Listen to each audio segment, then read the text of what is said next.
listen to her book to understand its effects, and listen to it to understand the role you can play in solving one of the most pressing issues of our time. To quote The X-Files, one of my favorite television shows from the 1990s, the truth is out there. It's up to us to find it, share it, and solve the knowledge problem that threatens to tear this nation apart. Introduction. American society has a knowledge crisis, and the American church is no exception. It's a crisis that's difficult to fathom, or even name, lurking as it does among the foundations of our minds, the semi-conscious corners, where we determine what we can know and who we can trust. It's a crisis that concerns me daily because of my work in journalism, but also because I see it slinking into the lives of my loved ones and American evangelicalism writ large, reshaping hopes and joys and fears and rages. I'm not the only one experiencing that grim advance, because this crisis is increasingly ubiquitous in our public life. We don't know what is true, what is knowable, what is trustworthy.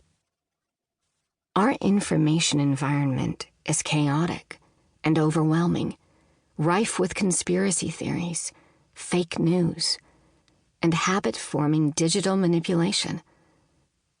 It is breaking our brains, polluting our politics, and corrupting Christian community. It may be the most pressing and unprecedented challenge of discipleship in the American church. Picking up pieces. I began writing about our knowledge crisis in 2018, though I didn't see it then as a single coherent phenomenon. I saw pieces, a statistic here, a story there, and explored them in my articles as a political columnist for Christianity Today and as an editor at The Week.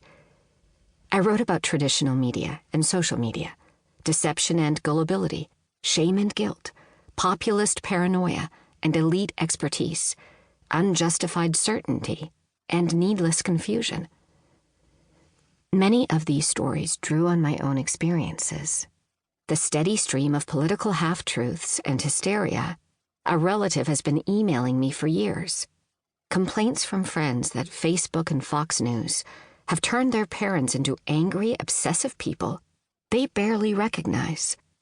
Conversations with my husband about how to keep our twins' faces off Instagram and their brains off YouTube. With each piece I explored, it became clearer that the knowledge crisis I was gradually investigating wasn't unique to me and my circles. I wasn't observing isolated incidents. There was reason to think the problem I perceived was national in scale, and our frenetic news cycle seemed to keep whirling back to these same themes. So I started digging deeper, pursuing these stories more intentionally, looking for the right words to label what I saw so I could help others see it too. The more I researched and wrote, the more convinced I became that calling our knowledge problem a crisis was not hyperbolic. Then, in the fall of 2020, a former colleague of mine, I'll call him Jim, wanted to buy a house. He and his wife were planning to move to be near family in a mid-sized city. They were getting older, and it would likely be their final move. They didn't have a large budget to work with, or in semi-retirement, much regular income. But living near their family's neighborhood in the city would allow them to get something both comfortable and affordable, maybe even a duplex that could bring in passive income when they were fully retired. All my friends know I love browsing real estate listings, especially for old houses and fixer-uppers. As Jim and his wife started their hunt, we texted a lot of Zillow links back and forth, and they toured a number of the properties I'd found.